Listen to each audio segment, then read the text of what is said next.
You are experiencing the Knuckleheads of Liberty podcast.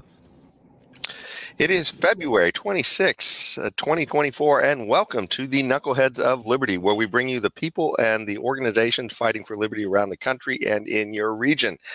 Today, we have a special show that's going to be focused on education, and we have a guest, Larry Sand. Larry Sand is going to be joining us from the California Teachers Empowerment Network. But before we get into that, and let me introduce you to the rest of our panel. In our upper left-hand corner, we have Leon, the word Brathwaite, last word in Liberty. He is a retired engineer in the state of California.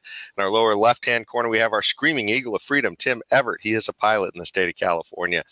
And in our upper right-hand corner, we have our guest, Larry Sand. And my name is Jason McPhee, and I'll be your host today.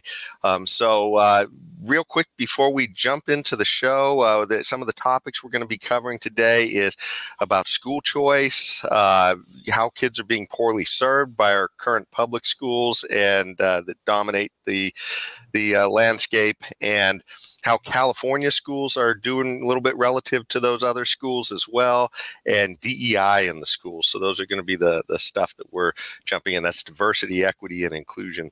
But before we get into that, let me show you a little bit about Larry's background. Larry is, maybe you could pull up the visual, Leon. So Larry has the California Teachers Empowerment Network, and that is an organization that's dedicated to giving teachers more information that's not sort of from, I guess, the politicized teachers union is probably the way to say it, and try to give teachers some real honest information about their profession and, what's going on in education. And he also writes a weekly column as well that pops up in many different places. But one place you can definitely go to get them all is a place called For Kids and Country. And every week he has an article in his blog called The Sandstorm. So you can follow that as well, too. In fact, we'll be talking about some of those articles today. Larry, did you want to say anything real quick about the Teachers Empowerment Network and anything else regarding that? Well, we were created to get information to teachers about their profession and their unions that they don't get from their school district or their unions. And we just try to give teachers facts, unvarnished facts. And I separate myself from the organization because my own personal life, as you'll soon see, I'm very opinionated.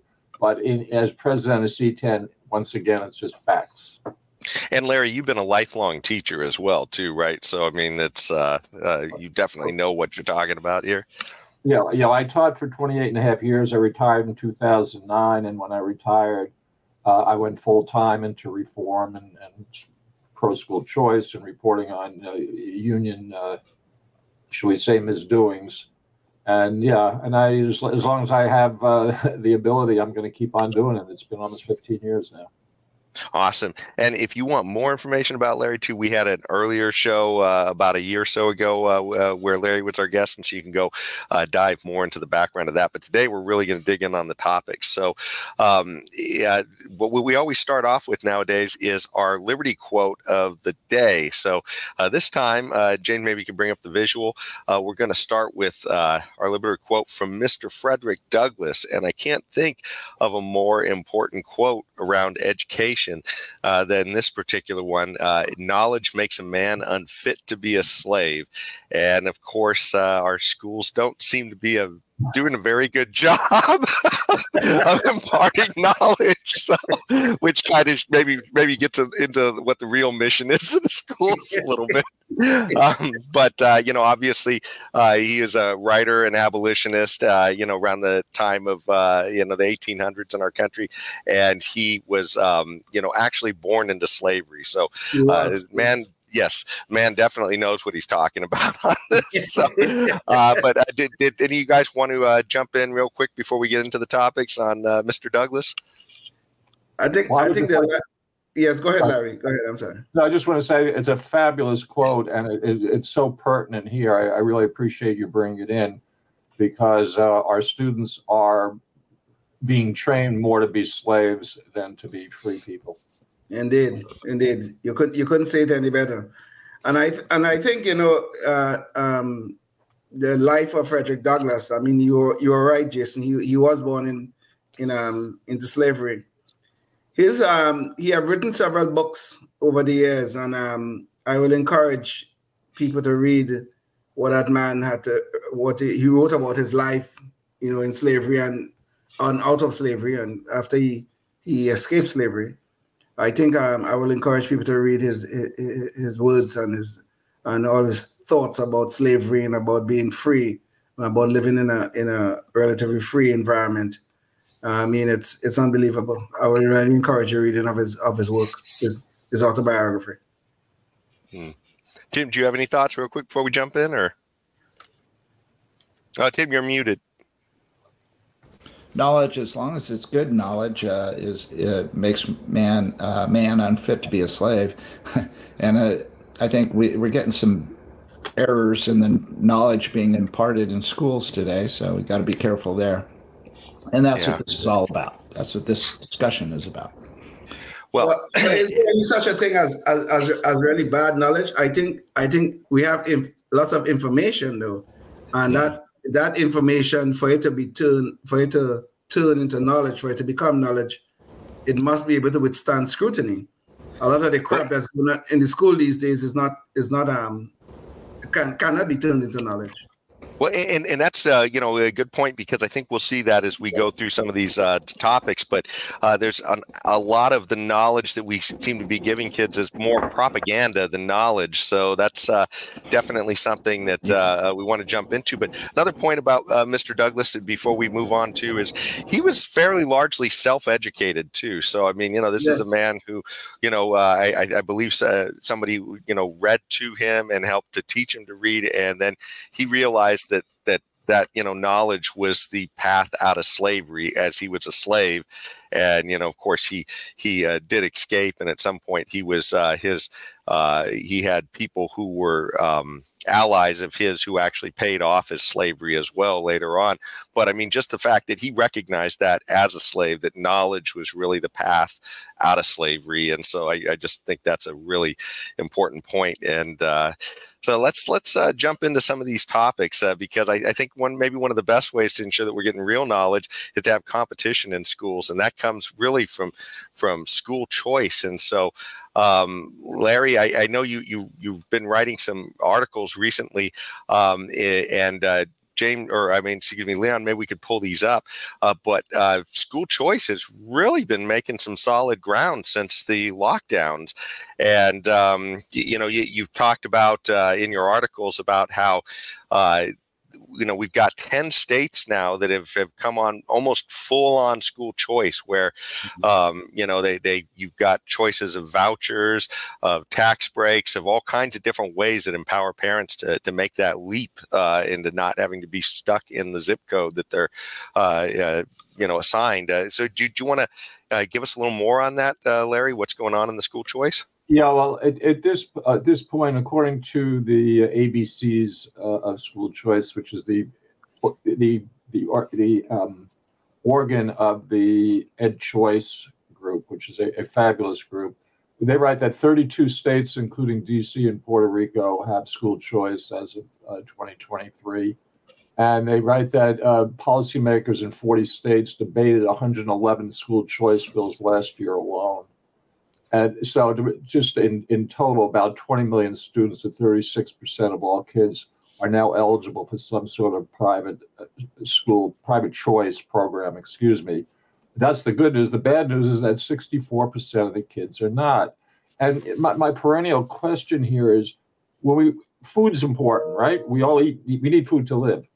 Yet we have food choice. If we go to the supermarket down the street and they're serving, bad meat and bad vegetables, we can go to another supermarket nearby and buy the food there. Why can't we do the same thing with schools? Why is it so regimented that we must go to our zip code mandated school? It's nuts, and it's a terrible thing to do to children, their families, and taxpayers.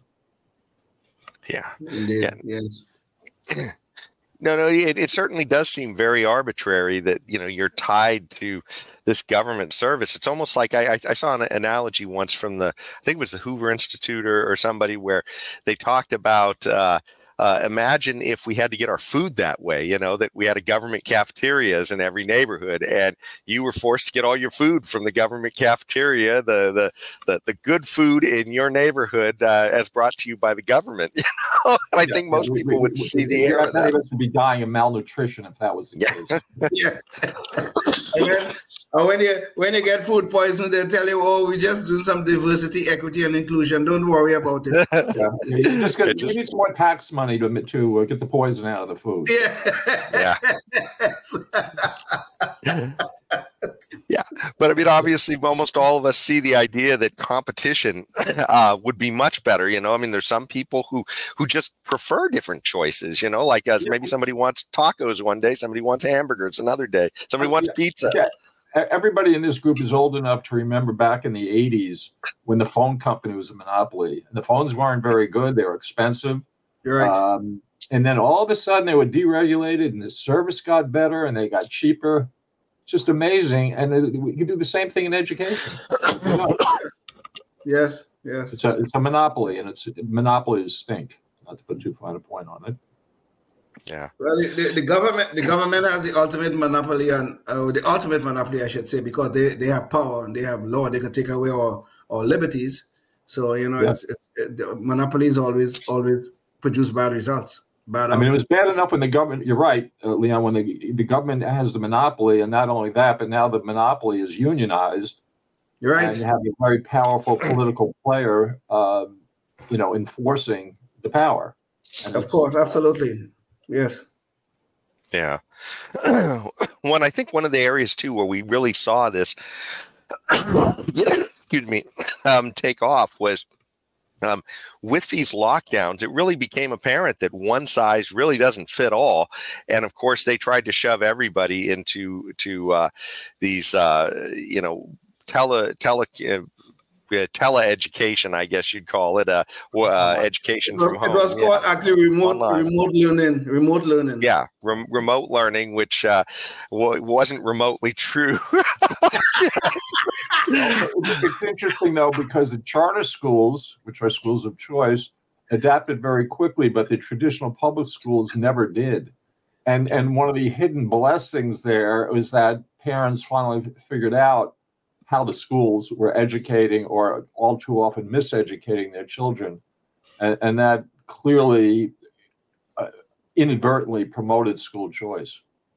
And the way that happened, Larry, at least as far as I recall hearing, and I also have kids too who are of school age, so I kind of saw some of this myself too, but is that parents would actually be inserted into the classroom in a way because the classroom came into their home. And so they might wander in and see what the heck it was that the kids were learning during the few hours of the day that they actually were learning.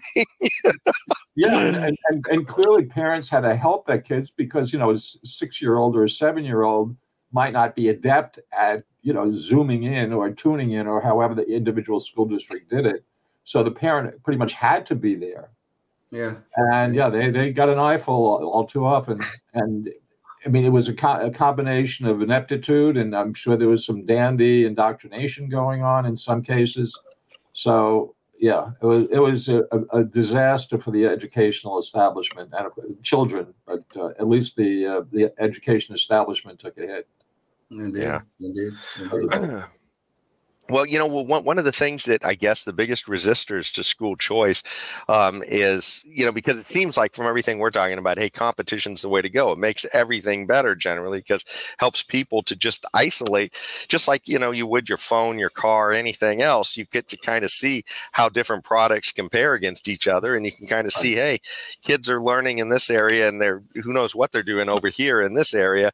But, the biggest impediment appears to be the teachers' unions. And I know that's a topic that really comes up a lot in your writing. And James, maybe you could bring up the visual here again real quick. But this was a similar article that you wrote a few weeks after that, and here it's appearing as well in the Heartland Institute. And again, your articles seem to pop up in a lot of different places as well. But in this particular one, I thought it was kind of interesting because you talk about how school choice is making a lot of inroads, but of course the teachers unions are fighting back with everything they have. And one of the things that they're pushing back with is to say that, well, we can't have school choice and vouchers because, of course, that's racist. That's what they claim. And this was a link from something you noted in the article. Corey DeAngelis, who's also a school choice activist, he wound up showing that in the I guess the strategy material that they were passing around each other, they were trying to show that, hey, look, school choice voucher programs are saying are deeply rooted in segregation, racism, and discrimination. Now, I can't think of what would be less akin to that than having choice. But anyway, did you want to expand on any of that, Larry? Yeah, well, the unions come out with these platitudes, and all too often they are stupid. There's no other way to put it. I mean, it's ridiculous saying that. And my response there was a 2023 YouGov poll, and it revealed that 70.3% of Black parents are in favor of school choice. Mm-hmm. Now, assuming these people aren't stupid or ignorant, how do the unions justify the ridiculous comment that school choice is racist? Yeah, I mean, once upon a time, yeah, maybe in Alabama in the 1950s, parents took their kids out of the public schools when they became desegregated. But come on, I mean, that's, you're taking one scenario. Right now, the biggest problem. The biggest problem area in education is miseducated youths, and all too often those kids are Black and other minorities, and Hispanic also. Yes. So I mean, but platitudes always sound good, and if you don't look, beneath the covers a little bit, you just take their word for it, and it's not a good idea. But you see, and this is just a problem though. When we have monopoly power in play, and when the deficiencies are pointed out, or in this case we're talking about some gross deficiencies, the first thing they always run to justify their existence, racism, and we can't have racism in our society. And of course, the accusation of racism, any allegations or accusations of racism, shuts down all arguments. Because if you're talking to a white person, of course, they better keep quiet. They better know the place. So this is a real problem. You're right. This run to racism is used to justify every piece of crap that we see that the government is doing. Yep. I have nothing to add, Leon. You said it all. One of the things too that gets me about this cry to racism is that the best way that we've seen to get out of racist and irrational bias, basically of any type, is to have competition, because competition essentially puts the spotlight on irrational bias. It makes people pay for their irrational bias, and so the idea that one of the biggest promoters in the past of racism and irrational bias has been the government, by forcing one perspective on everybody. And that's exactly what they're doing by trying to force it all through the teachers unions and the schools. So, and people just really need to wake up and just move beyond the platitudes. And, as I say, look under the covers at the facts. I mean, the facts are irrefutable. Competition works. I mean, test scores are better with this competition. Parent satisfaction is better. Civic values and practices are greater when there's private school choice. There's more integration because private schools do not, limit kids by skin color. School safety is better with this school choice. Everything is better. There's nothing. The only thing that suffers is the union bottom line, because they can't afford to organize one private school at a time. And most private schools are not part of networks. So they'd have to go around and do each school individually. Whereas like here in Los Angeles, they can just do a whole city in one fell swoop. Yeah. Much easier than doing one school at a time. So that's the reason they hate privatization, because they can't organize one school at a time. It's too much for them, too much work, too much time. I like the no accountability part, where they can't make sure that the students are getting an education. I think it was number 3 on there. I think they're referring to test scores and so on. So I guess they're really proud of their high test scores. that they're showing what a great job they're doing in educating children. And I guess they assume that private schools and voucher schools and others are not going to be tested similarly. Well, I went all through, my elementary school was at a private Catholic school, and then I went to the first 2 years of high school at a private Catholic high school, and I always took those tests, the same national tests we took with everyone else that was in the public school system. I would imagine we scored higher too, but and probably that's really what they're afraid of, that there is accountability and people will see what a poor job that they've been doing. Well, then for the last 25 years, they've been telling us, or maybe the last 30 years, they've been telling us test scores are rising, test scores are rising, test scores are rising. Where are these rising test scores? Where are they? Up to this day, we can't see them. We'll definitely jump into that on the next topic, Leon. But before we do that, I did want to touch real quick on where parents can go to get more information on this. And Leon, maybe you could pull up the map. One good source. I mean, you did talk about EdSource's ABCs of school choice, so that's probably a first place to go. But another place I thought was kind of cool is they have Leon. Maybe you could bring up the map here. So the Hoover Institute has this interactive map of school choice options, and so they have these different, I guess, aspects of school choice that help to promote school choice. And so they talk about, whether you have choices through an interdistrict, charters, vouchers, educational savings accounts. I can't remember what ICS stands for, but there's also tax credits and magnet schools. And so the point is, though, you can click on any one of these states and find out what programs they have. And so like here, I'm clicking on California, and it talked about interdistrict school choice allowed, interdistrict choice, charter schools allowed, and magnet schools. Of course, they don't allow the public funds to be used to pay for your private choices here in California, but at least, it does kind of help to put it on the map. But if you're here in California as well, National School Choice Week has a page where you can go find out about your state as well.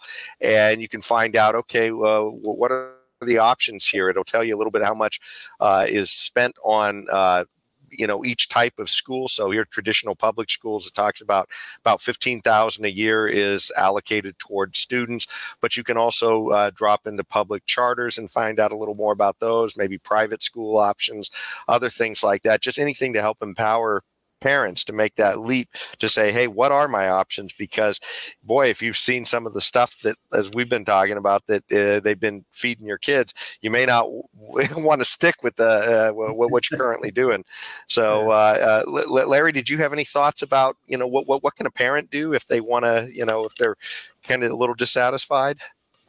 Well, it's obviously, as you point out, it's a state-by-state situation. In California, we have no private choice. So what parents can do is either homeschool or find a charter school if there's one nearby. And unfortunately, the really popular ones are full, just the same way anything popular is hard to get into because, it might be standing room only, so to speak. And then there is some inter-district choice where you don't have to go to the failing school down the street. Maybe there's a better district in the next, better school rather, in the next zip code, maybe. But of course, once these schools, word gets out that these schools are popular, everybody wants to go there, and then there are only so many seats in a given school. So that's problematic. So, I mean, the bottom line is we really need private school choice. And in fact, I mean, maybe it's a bit far afield. I don't think the government should be involved in schooling at all. I'm what's called an abolitionist. We had higher literacy rates in the 1830s before we had the bright idea to have the government involved in the schools. When parents educated the kids at home, the literacy rate was actually higher than it is almost 200 years later. And I think that speaks volumes about our government-run schools. I am sure when you put that proposal into the public sphere, everybody gonna say, "Oh my God, Larry, you want to return to slavery? You want to return to racism? Oh my God, look at you!" Because slavery is being forced to send your kid to the public school, the government-run school down the street. Exactly. That's a form of slavery. Okay. Exactly. Yeah. Yes. Putting parents back in charge is hardly slavery. I mean, what you say is true. This is would be a common gripe, but it's nutty. Is what it is. Well, before we, I guess, leave the school choice topic, that was one thing I did want to ask you, and I'd actually forgot, but you kind of made it clear there, is that, the school choice that we do get is often highly constrained by government standards. And so maybe those private schools that you think you're getting some choice in might still be sort of hamstrung by things that maybe the teachers unions or others are able to work around some of their agendas to push that through in that direction through the standards. And so one of the things I was going to ask is should the ultimate goal be, really radical school choice, being able to choose where your kids go without the government having much say so at all in what those choices are? Well, as I said earlier, I mean, ultimately, I don't think the government should be involved at all. I mean, if the government has to be involved, maybe some minor regulations, and I think parents should pay to have their own kids educated. I mean, I don't know why taxpayers need to do that. Parents should pay. And you say, oh, what about poor people? Well, poor people, just like we don't let poor people starve in the streets, we give them what used to be called food stamps. Now they're called SNAP cards. I think that's the latest, what they call now. And we would do the same thing for education. If people who legitimately have financial problems, we can help them out. But everybody else should pay. Just they pay for food. People, everybody here pays for their own food. The government doesn't give you money for food, right? So why not education? I don't get it. Yeah. Your point. Yes. Well, before we jump on to that, I did want to also say, too, that what's really protecting us there as well is the competition, because parents will see the metrics of success for their kids. You'll see how the alumni are doing in different schools. So you really don't need, I think, a lot of these government standards to protect you. I mean, ultimately, if you see a school system that 15 years later, everybody's going into becoming doctors, lawyers, other successful occupations, you're going to say, hey, that's what I want for my kid. But by the way, if you're watching us right now on public access, we've got to break away. But you can catch the rest of this conversation online on Facebook, YouTube, Spotify, or Rumble, and go check that out, along with conversations we've had with a lot of other people fighting for liberty around the country and in your region. Okay, so back to the discussion. Can I just make one quick point, Jason? Sure. Yeah. When kids get out of high school and they want to go to college, they have to go to the college down the street or the college in the zip code. They go to any college in the country, in the state, in the city, any college they want. Why not K through 12? Why is it okay? Because even the unions don't mind if a kid in Los Angeles goes to New York University or the University of Chicago, or if somebody's living in Los Angeles goes to school at Cal State in Sacramento. Why can't we do this in K through 12? What is the thinking? What is the logic behind this? I don't get it. Yeah. Okay, I'm done with that. I think there's not much logic other than that when you hear teachers constantly emote that, hey, it's about the kids. I think it's clearly a little more about the teachers. I think there was a president of the teachers union in the past said something to the effect that when kids start paying dues, they'll start trying to protect the kids or something like that. But he was the head of the teachers union. Albert Shanker is alleged to have said that. I'm not really sure that he did, but even if he did not, that's the attitude. And yes, indeed. The teachers union is about teachers, and in these days, it's ultimately about left-wing politics. It is the children are an afterthought, or pawns. All too often more accurately, because they can use, the children need more money. Oh, baloney. Here in California now, we're spending $24,000 a student. So a class of 25 kids costs the taxpayers $600,000 a year. Something's wrong. Something's wrong. Yeah. Indeed. Larry, you said 24,000 a student, but you know that thing from school choice or the school choice week, it said that it was around 15,000. Is there, you know, I noticed that the numbers, depending upon who you hear them from, there's some fudge in there, and I'm not sure if it's because of the you know, maybe the buildings or whatever it is that they're spending money on. I don't know, but what is there's a lot of fudge because there's local funding, there's state funding, there's federal funding. And the numbers I got are including every nickel and dime that they can welch, and I don't use that term loosely. And you know, I don't know. I'm not there counting the bills, but this comes from a good source. It's $24,000 a student now in California. Yeah. Well, let's jump into some of the reasons, you know, why you might want to, you know, look for school choice, because the schools seem to be failing our kids in a lot of metrics recently. And so, Leon, can you bring up KOL? First bring up the visual real quick. So they do a national reports card, and this is going to be talked about in a few of these little video clips that I wanted to show real quick. But you know, they talk about how the schools, the scores have been declining, you know, for they talk about 13-year-olds and reading and mathematics, and they have a lot of metrics here in this nationalreportcard.gov that's showing it. So this is government saying that, hey, look, we've got some problems here recently, and a lot of it they're saying is due to coming out of COVID. You know, they're talking about declining scores, and they even break it down by race in this area as well. You know, showing that there's a lot of issues here, but this is a problem that seems to be, you know, pretty serious. I mean, our standards are falling, and so James, we have a couple of video clips. So let's jump into KOL number 1 real quick, and that's going to talk about this group of kids and what's going on in the schools right now with them. All regions and affecting all kids. New test scores show dramatic learning loss. The single largest drop in math scores for 13-year-olds since the National Assessment of Educational Progress began 50 years ago. Down 9 points from 2019 before the pandemic to the fall of 2022. Reading is not much better, down 4 points. This is a crisis that America cannot ignore. The long-term educational crisis facing our students has by far outpaced the physical threat that COVID ever presented to them. Alberto Carvalho is the superintendent for LA Unified School District, the second largest in the country, where they are focusing on summer school, teacher training, and a longer school year to make up lost ground. Okay, so that's a little bit of the damage that we're seeing from you know, some of this COVID, but of course, you know, that was a lot of government choice that happened here in California and a lot of other places, because a lot of other places they brought their kids back in earlier, but you know, that had a lot of other impacts on kids as well. And here's a teacher talking about this as well, some of the impacts that she's seen on the kids from COVID. So Leon, can you bring up KOL number 2? Maryland middle school teacher Shannon O'Connor says many of her students are no longer engaged. There still has to be some expectation of responsibility on the student's part.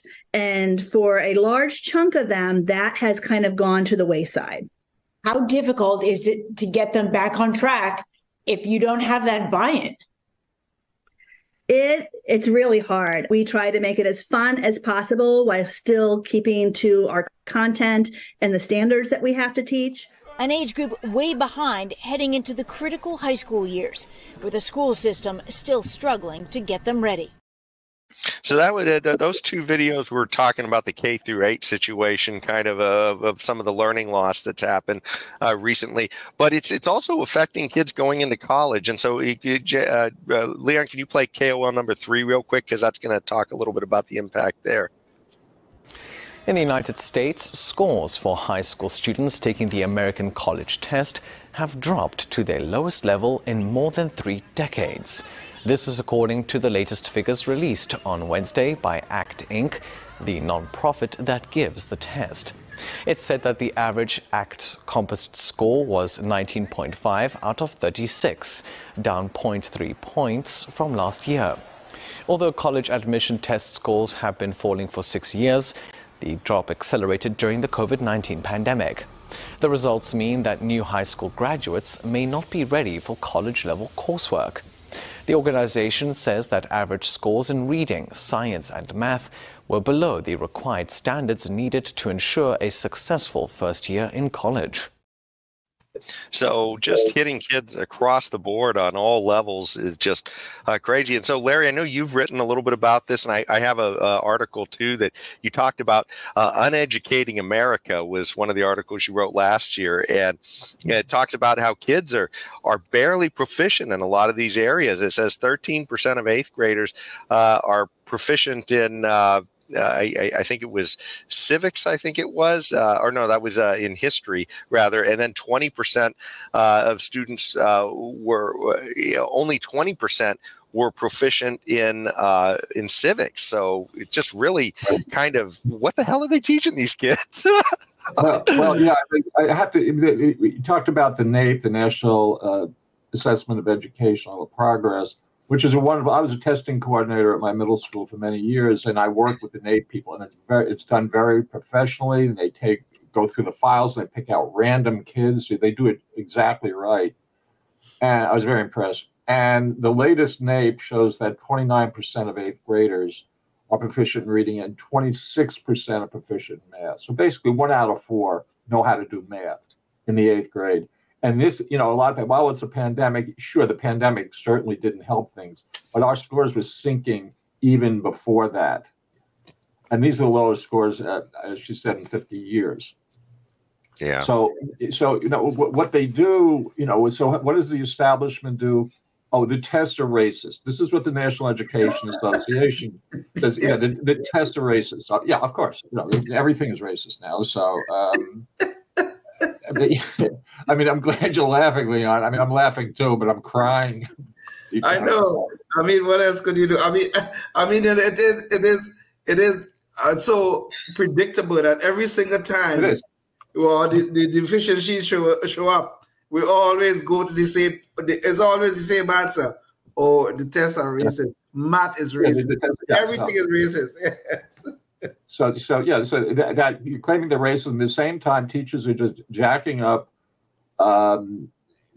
grades. So now we have grade inflation. We have, districts now boasting, we have the highest graduation rate in years. So what does it mean to graduate if you can't read? I mean, if you're illiterate and enumerate and you're graduating high school, this is a joke. And this is what education has come to in the United States at this time. And the funny thing about it is that the teachers, we have teachers and the teachers unions here. They call these strikes. Teachers go on strike for more pay. I mean, they are one of probably the few professions in government bureaucrats is probably in the same boat. One of the few professions in America where they are so incompetent in doing their job, but yet they're getting pay increases all the time. This is ridiculous. Yeah, no, that's a very good point, Leon. And I'm a firm believer in tying teacher salary. So let me just explain, in case people don't know. There's a salary step schedule. That's the union thing. So when you teach another year, you get a raise. And if you take some what are called professional development classes, which are ridiculous. I mean, you just snooze through these classes, but you take enough of those and you go up the salary scale. Teachers need to be paid on how their students do. Yes. We go to the supermarket, we buy the products that the brands that put out the best product, right? And we're willing to pay a little extra for that because it's a good product, right? Why don't we do the same thing with teachers? Using the standardized test as a metric, if students grades go up, we'll give that teacher a little more money. This would inspire teachers not to lay so much on the critical race theory and all the gender nonsense, and actually teach the ABCs and the 1, 2, 3s once again, which is what we so desperately need. Indeed. Yeah. Yes, indeed. Yeah, that's one of the things that I've seen just as a kid going through school myself back, decades ago. And now is just all of these requirements that they're throwing on, not just in the K through 12, but in the colleges as well. I mean, the idea of things like a foreign language and sort of ethnic studies courses and all this, certainly these could be choices in college that may really be beneficial to some people. But the idea that you're going to force that on everybody going through school it seems kind of silly. It's certainly not very efficient. So, right, which obviously once again makes the argument for choice. One school wants to do things this way, another school wants to do things that way. Give parents a choice. Yeah. Well, one of the most egregious examples I think we heard of last year as well of how some of these different public schools are doing in the city of Baltimore. They had 13 schools, and Leon, maybe you could bring up the visual on this, but it was reported that 13 schools had 0 students that were able to test proficient in mathematics at that grade level there. And I mean, unless they're, you're finding some, value in studying the concept of zero, I don't see any other value in this particular metric. I mean, I don't know what the heck they're doing there, but it's, I just can't even, that's got to be the most objective standard of how a school is doing is how they're doing in math, because, anyway, yeah, go ahead, Larry. What do you think about that? It shows, Jason, that you're a racist for bringing this up. And it just goes to show you, because Baltimore does not get enough money. If we just doubled the teacher salaries and built new schools, and everything would be okay. This is the mentality, and it's sad. I mean, that figure from Baltimore, I remember I've written about that a couple of times, is just appalling. I mean, there's no other word for it. It's just appalling. Exactly. Yeah. And this is I'm sorry. Did I cut somebody off? I'm sorry. No, this clearly demonstrates what is happening to the education of Black and brown kids in the inner cities of America. Baltimore typifies it. It is so horrible. Kids are getting education in what, if you could call it education, worse than they would get in a third world nation. And this is supposed to be the greatest nation on planet Earth that we are seeing here going on. This is unbelievable. It is. Absolutely. Well, the funny thing is this could probably be used in statistics courses too to teach something, because I can't imagine having that many students go through a system and the miracle of having them all fail. I mean, just by pure chance on multiple choice, somebody's going to pass. You must try very hard for that number. I mean, you have to work to get the number. Yes. Yeah. And I'm sure in Baltimore, the superintendent is making maybe $250,000 a year or whatever, some horrible number like that. And I'm sure the teachers, they get their pay increases almost every year, and on it go. And the students are failing. So what are they doing? What are they doing to earn this money that we are paying them? Yeah. They pay their dues to the union to make sure that it stays in place. I'm sorry, Tim. You just have to understand some concept of mathematics to understand the concept of 0%. Okay, thank you for that wisdom, Tim. Thank you. Yeah. Maybe in Baltimore they haven't figured out that that's a problem yet. No, they don't understand the whole issue with 0% because they don't know what 0% is. Well, one of the things I think we're finding out here too is that California doesn't seem to be doing very well with respect to the rest of the nation in education. And so, excuse me, Leon, can you bring up the visual here on this one? We have a Cal Matters article where they talk about how California test scores, have plunged, and I believe they're about 38th in the nation, in a lot of these metrics and how they compare. So, but they're certainly talking about how the standards have certainly fallen here in California after the pandemic. And I know, Larry, you've written a few articles too about, you had this article on California drowning. And one of the articles too I liked that you had was you had this article that compared Chicago Unified and Los Angeles unified. And there was a quote in here that I just thought was amazing, where this when the union for the teachers union for Los Angeles, Cecily Marriott Cruz, when she was asked about how the students were affected by the lockdown, she said, "There is no such thing as learning loss. Our kids didn't lose anything. It's okay that our babies may not have learned all their timetables. They learned resilience. They learned survival. They learned critical thinking skills. They know the difference between a riot and a protest." They know the difference, or they know the words insurrection and coup. So, yes. I mean, and that is 100% verifiable. That's what she said verbatim, and we're laughing about it because it's so idiotic that it is. Yes. Funny. I mean, yes. I mean, it just shows the mentality. You know, they didn't. Yes. You know, they know insurrection and coup means, so they're okay. I mean, the fact that and people are bailing out of Los Angeles. I mean, we used to have 737,000 students here about 20 years ago, and very soon we're going to be under 400,000. It's going to be cut in half, basically, in a few years. I mean, it's between charter schools and people leaving the city, people leaving the state. Los Angeles is the pits. I used to teach there, so wow, a little bit of knowledge. Yes. Understand.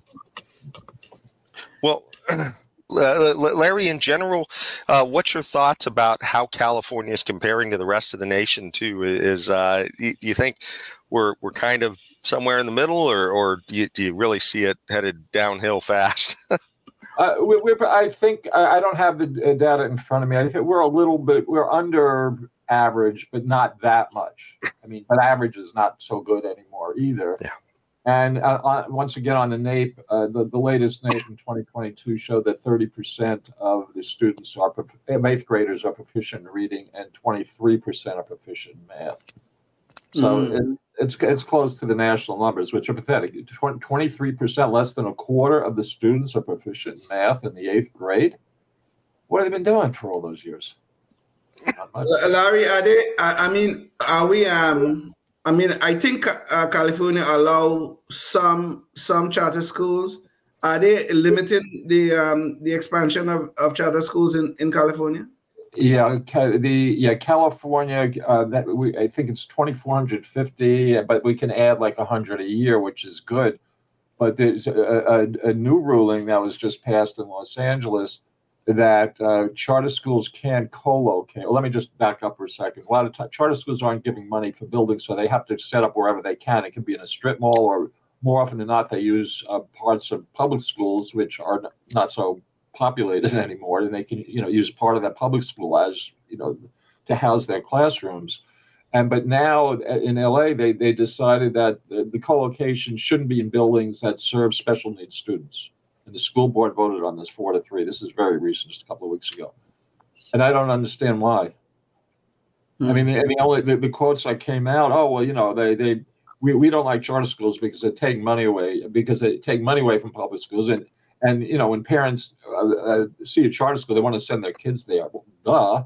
Yeah, we want to send our kids to a school that's going to do a better job, which traditionally charters have.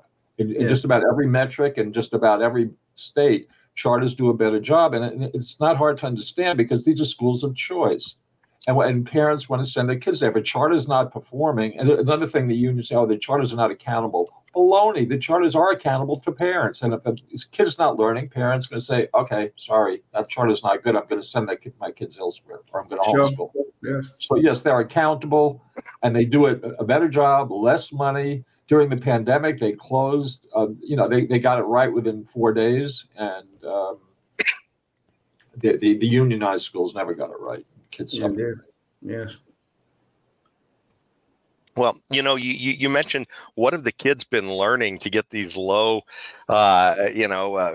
proficiency scores in mathematics? Well, that kind of really brings us into the next topic we wanted to talk about, which is DEI, diversity, equity, and inclusion. And of course, you've heard all of the illusions we've been talking about, where every excuse for why the schools are failing is racism or something else, or why they don't want any competition to highlight the extent of their failure. So Leon, maybe you could bring up this visual. So this is a video we're going to watch real quick. And it talks about some of the standards in California where they've been trying to push in some of this woke math. And this was something from Fox News, I believe it was from 2023. And they've been sort of wrangling back and forth on how much wokeness they want to get into the mathematics criteria. So, Leon, can you bring up video clip number 4? California has adopted a new mathematics curriculum that critics are calling woke math. The framework focuses on big ideas, social justice, and equity, according to supporters. Critics, however, say the focus should be numbers. National correspondent William Lajeunesse takes a look from Los Angeles. Let's see if my math matches your math. A controversial math curriculum taking root in California as reformers this month overcame strong opposition from math and science educators. It definitely will not help them learn math better. I've been teaching math for 43 years, and I can say with certainty that this will cause a great deal of confusion and set students back. 7 divided by 7, let's go. The new framework urges teachers to focus on historically marginalized people and take a justice-oriented perspective by changing course material with less emphasis on problem solving. More than So they're taking the most objective of topics, mathematics, which is literally just numbers, and they're trying to insert all kinds of other stuff into it that has no place into it. And so there's certainly a lot of experts that are raising the alarm bell now too. Leon, can you play KOL clip number 5 on this? University professors pushed back, calling it a, quote, insult, immoral, and foolish to replace arithmetic with what they say is an endless river of fads that inserts equity, social justice, and environmental care into math class. 360 divided by 24 is? Mathematics should be about numbers and calculating, and not about politics, not about political indoctrination, not about turning children into activists. This framework will not prepare students for courses in math or computer science. That's because the new framework pushes algebra from 8th to 9th grade, which effectively prevents students from taking calculus as a senior. Right now, just 1/3 of California students are considered proficient in math. That ranks 38th among states. And while these reforms may make math easier, critics say it does not make students better. So just kind of horrifying.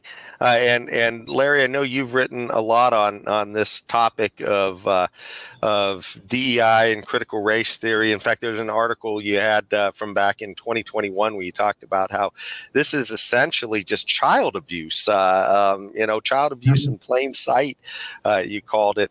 Did you want to jump in a little bit on sort of, how and why we're just forcing this terrible stuff down children's throats? Well, I mean, it's education is, as I've often said, is a fad-filled field.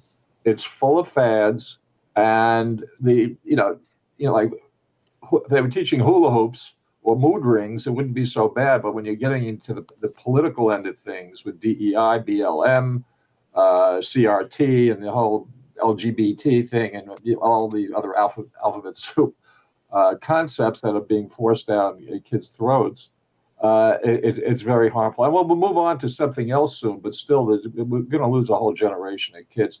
And just going back to the math framework,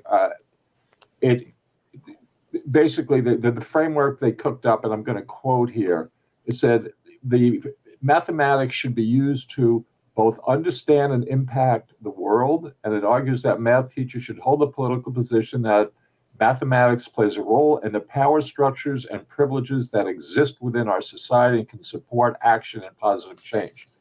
Not teach 2 and 2 is 4, or 4 times 3 is 12, but we need to get into the power politics and the marginalized people. That's the important part of math. You can see what the agenda is. And this is why public schools have to go. Indeed. They change course really quickly. They should be abolished. It's because what we are seeing, and Larry, I so agree with you, what we are seeing is indoctrination, not education. That's what's going on here. I mean, I grew up for the first 20 years of my life. I was growing up in a foreign country, Trinidad to be exact.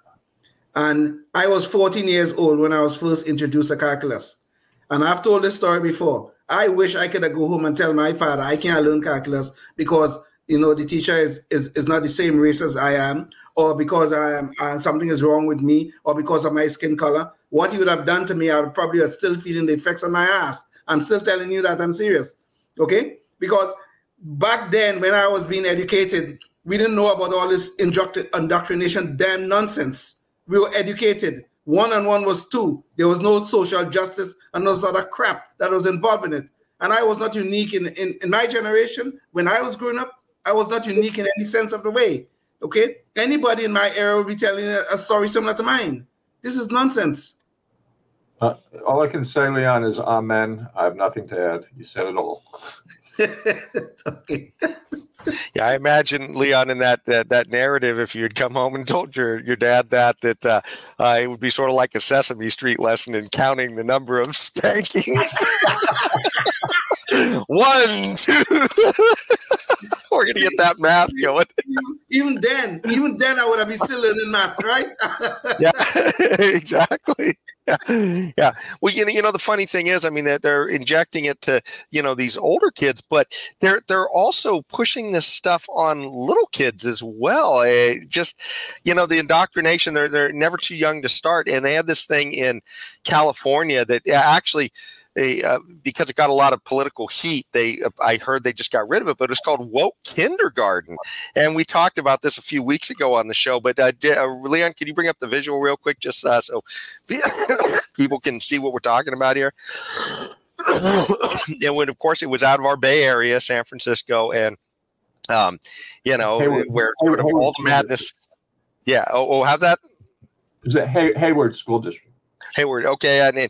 And of course, sorry. Go ahead, Larry. Oh, well, of course, the Bay Area seems to be where almost like Invasion of the Body Snatchers, if you've ever seen the movie, it's where all of the madness starts and it spreads throughout the country. And so this is just absolutely the nuts, though, that they started this program.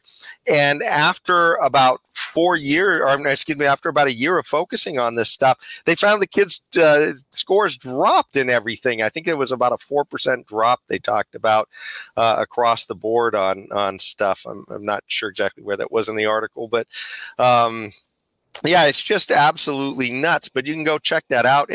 And we actually had a little clip, too, to play, just so, we showed it in one of our previous shows, but I think it's worth showing again, just so that you understand as a parent, if you're watching this, what exactly it is, the indoctrination that's happening. I mean, how kind of subtle and not so subtle it can be. This is a little 1-minute lesson from Woke Kindergarten. And can you play this, Leon? It's clip number 6. Difference. By Key, Woke Kindergarten. Can you spot the difference? Can you spot the difference? Can you spot the difference? Can you spot the difference? So this is for K through 8 kids. Can you spot the difference? Can you spot the difference? Can you spot the difference? Can you spot the difference? Can you spot the difference? Can you spot the difference? Can you spot the difference? Now, can you find something that's the same? So you can see it's just pure indoctrination, just taking a chance to have a lesson and insert division and political ideology into it. You guys have any thoughts on this whole woke kindergarten nonsense? I mean, I'm speechless. I mean, I am aware of that. What can you say? It's obviously indoctrination, and get them all there early. Yes. Kindergarten. I just, you said it was the Haywood School District. No, I'm really concerned now because my grandson is in that very district. Wow. Good luck with that. Thanks. Well, Leon, you'll have to be the antidote for his education. God, yes. God, yes. Well, we're getting near the end of the show here, and this is the point where we always bring up our Knucklehead Noise Patrol, which is, where somebody kind of says something really silly or stupid out there in the public. And in this case, it's not quite a person who we're going to feature this week, but it's artificial intelligence, and it's Google's AI, and so Gemini AI. And so maybe Leon, can you bring up the visual on this? So this is where you can go to find Google's, they call it Gemini. That's their AI. And so you can essentially put in questions that you have for it, or, ask it to do some work for you, even, to edit your letters or your writings or other things like this. But after seeing this piece, you may think twice about having that artificial intelligence injected into anything you're doing, because what was found out recently is a whole bunch of people were using this to find out about different things, where they were just asking it for, can you show us the founding fathers or something like that, and they were finding that there was just this incredible amount of propaganda that was being shoved into it. Like they asked them to show images of the founding fathers, and suddenly there were people that we know couldn't have been there. I mean, they were essentially shoving race into everything that they were doing. And so this is supposed to be a picture, I believe, of George Washington. Now, I wasn't aware that George Washington was black. So, you just learned that. You're racist if you don't know that. Don't you know? You're racist if you don't know. Well, but I mean, slaves then. Well, and this is I mean, this is crazy. Apparently, the racist George Washington was black and he owned slaves. don't quite understand what was going on there, but they also, like this was an image. Somebody tried to look up the Pope, and it gave them images. Now, we know that every single pope has been European sort of white ancestry. The current guy, I guess, is I think it's actually South American. I think the current pope. But from Argentina. Argentina, yeah. But otherwise, it's pretty much all European white, and you probably wouldn't even know it if you saw the current pope too, what his background was. But this one is literally showing female popes when they bring it up, and it's injecting race into things that just wasn't there. And of course, if you looked up Vikings, you got pictures of African Americans as Vikings, which, I didn't know that, people had such great tans up there in that region. But the crazy thing is, I mean, this isn't our public schools, but oh my gosh, I mean, kids are going out and they're using these tools. And you think about the misinformation. This was one, Nate Silver, I think, of the 5038 project or whatever it is. I can't quite remember. 538. Yeah, and I believe he had asked it to type in NHL players, National Hockey League players. And of course, they're all men, but now suddenly they're getting pictures of women as NHL players. So, I mean, everything is just, it's this massive subversion, kind of like what we're seeing in the DEI and the schools and everything else, trying to inject things in the math that shouldn't be there. And they seem to be just, it's very Orwellian, it feels like. They actually, Not the Bee had some quotes from the guy who was responsible for this Google Gemini. And it kind of shows you what his background was. This guy, Jack Crossich was his name. And so, he says that, we've recently become aware that there were some inaccuracies in this. So we're working on it. But boy, I tell you, if you look at some of the quotes that have surfaced from this guy's social media to show you kind of what this guy's background is, it's little wonder that any artificial intelligence that came from him is spitting out nonsense like this. This came after the election, I guess, the 2020 election. He says, I've been crying in intermittent bursts for the past 24 hours since casting my ballot. Filling in that Biden-Harris line felt cathartic. So that was one line he had. But he had all these other things where he talked about, hey, we need to acknowledge systemic racism. This is America, where racism is the number one value our population seeks to uphold above all. So it's just, one thing after another of him talking about just these crazy ideas of his, that race is everywhere and everything. And of course, what's that wind up causing him to do? But insert race into his own chat box that, in ways that are completely inappropriate. And Larry, you had an article a while back where you talked about media literacy and the idea that they're trying to, when they can't even teach regular literacy, they're trying to now tell us, hey, they want the kids to know where they can go to get good information, the approved sources, so that they're not being misled online. And then we see nonsense like this. I just, anyways, I don't know what kind of, what ideas you guys had about all this stuff. Yeah, well, I wish I could say I'm shocked, but we went through the numbers before, how a good portion of the kids can't read. As a matter of fact, California leads the country in illiteracy. Now, part of this problem is the southern border, the poor southern border, but our schools are obviously not doing a job. But now the state wants to start media literacy. You think there may be some political angles there. I call me cynical, but why don't we teach them how to read?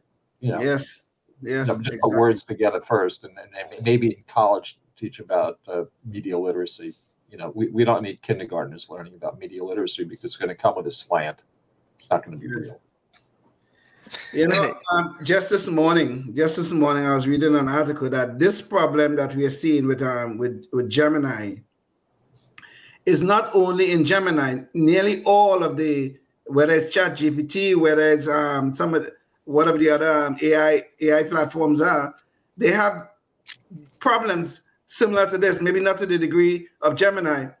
And personally, I can tell you, I have been interacting with ChatGPT quite a lot, and every single topic that I've raised with ChatGPT, they always answer me from a left-wing perspective. Whether we're talking about abortion, whether we're speaking about transgender issues, it does not matter. They always come back with a left-wing answer, and then we go back and forth. We argue. Sometimes it will say a few things that sound, well, yeah, okay, I understand your concern, blah blah blah. But they always stick to the left-wing agenda. Because look at who is developing all of these things. It's Silicon Valley. And these people are highly left-wing, period. So indoctrination is ongoing. And Tim, did you have any thoughts before we get ready to... I was just wondering how they would respond to a question about gun control. Three guesses. Yeah. Well, I didn't directly probe gun control with ChatGPT, but it came up in another context, and I can tell you the answer will be a left-wing answer. I'll bet you that. Well, just to give you an example, I don't have the article in front of me, but somebody tried to test something similar. They said, I think the question they put to ChatGPT, one of the memes I've seen going around is that if you could prevent a nuclear holocaust by using the wrong pronouns with Caitlyn Jenner. Would that be okay? And the answer that came back from Gemini was no. It's never acceptable to use the wrong pronouns. So no, this is obviously that's a crazy hypothetical, but the idea that that your search engine would literally come back and say no, a nuclear holocaust is better than doing something on PC. God. I think Lily Tomlin once said, "No matter how cynical I get, I just can't keep up."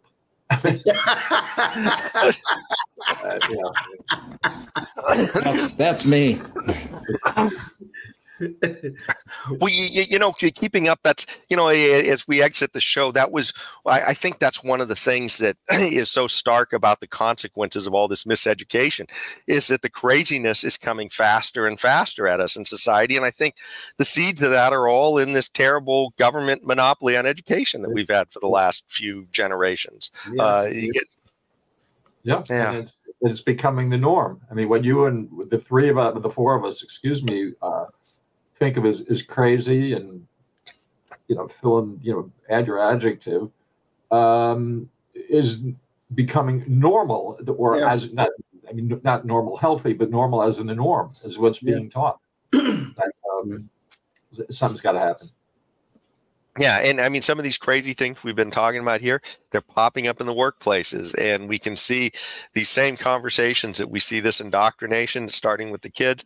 We're seeing it, pop up in a lot of other places. And of course, that makes sense, because where do those kids go? They eventually come into the workplaces, so it's just, it's really, gosh, it's like a mind virus is the best way to call it, which is that's what God Sod.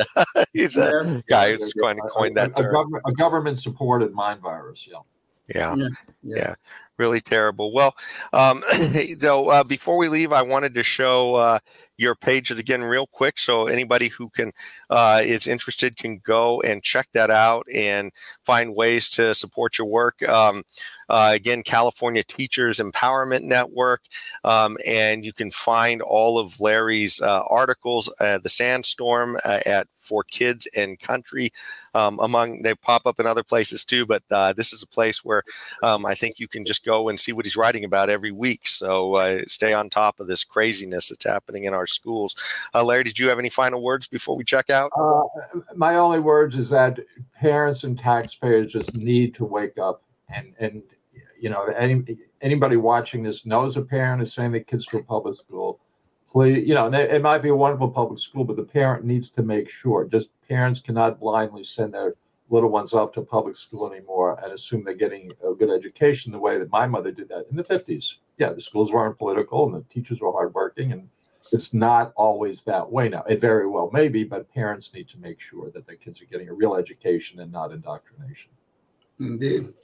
Well said. And so thanks so much for joining us this week. And if you're watching us, you can catch more of these conversations we've been having on Spotify, Rumble, YouTube, and Facebook. You can go back and there's a variety of different issues we've talked about around liberty. But before next week, if you're watching, think about what you can do in your community, because, this fight for liberty, this is something that eventually all of us got to step up on and find some way that we can help out in our own communities to move the ball forward for liberty. So until next time, stay tuned and stay free. Yes, indeed.